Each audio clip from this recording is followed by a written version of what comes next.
সেদিন সকালে নাস্তা শেষ করে আমি আর আম্মু চলে গেলাম ছাদে। আমাদের মেইন মিশন ছিল একটা চাল কুমড়া নিয়ে আসা, কারণ আজকের মেনুতে আছে চাল কুমড়া দিয়ে ছোট মাছের মজার একটা রেসিপি। ছাদে গিয়ে দেখি পুরো বাগানটা একদম সবুজে ভরে গেছে। আম্মু লাঠি দিয়ে পাতাগুলো আলতো করে সরিয়ে সরিয়ে আমাকে চাল কুমড়াগুলো দেখাচ্ছিল, কারণ এত বড় বড় পাতার মধ্যে ওগুলো সহজে চোখেই পড়ে না।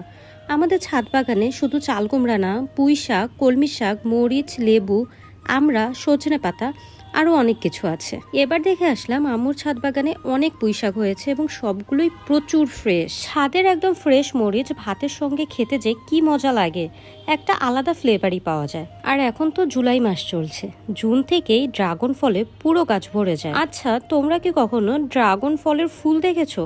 ফুলটা শুধু রাতেই ফোটে আর দেখতে সত্যি অসম্ভব সুন্দর। এখন তো বর্ষার টাইম, তাই ছাদে একটুখানি বৃষ্টি হলে গাছগুলো অনেক বেশি তাজা হয়ে যায় আর অনেক গ্রিন দেখা যায়। আমার আব্বু আম্মু লেজার টাইম মূলত এই ছাদেই কাটে। তারা সুন্দরভাবে গাছগুলো পরিচর্যা করে রাখে, তাই তো তারা এই ইট পাথরের শহরে থেকেও অনেক ফ্রেশ সবজি খেতে পারে। ঢাকা শহরের এই বিল্ডিং বাসাবাড়িতে থেকেও লাউয়ের সিজনে অনেক লাউ খেতে পেরেছে ছাদ বাগান থেকে, আর এখন তো চাল কুমড়া খাচ্ছে।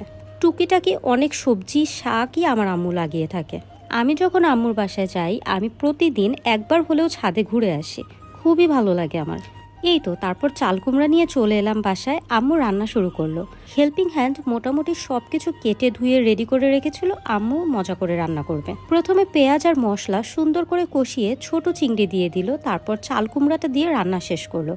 একদম সিম্পল, কিন্তু খেতে এক কথায় অসাধারণ। আমার বাসাতে সবার থেকে মোটামুটি আমিই বেশি একটু সবজি খেতে পছন্দ করি, তাই আমার কাছে এই সবজিটা বেশ ভালো লেগেছে। এর পাশাপাশি ডাল রান্না হচ্ছিল আর ছিল গরুর ভুঁড়ি।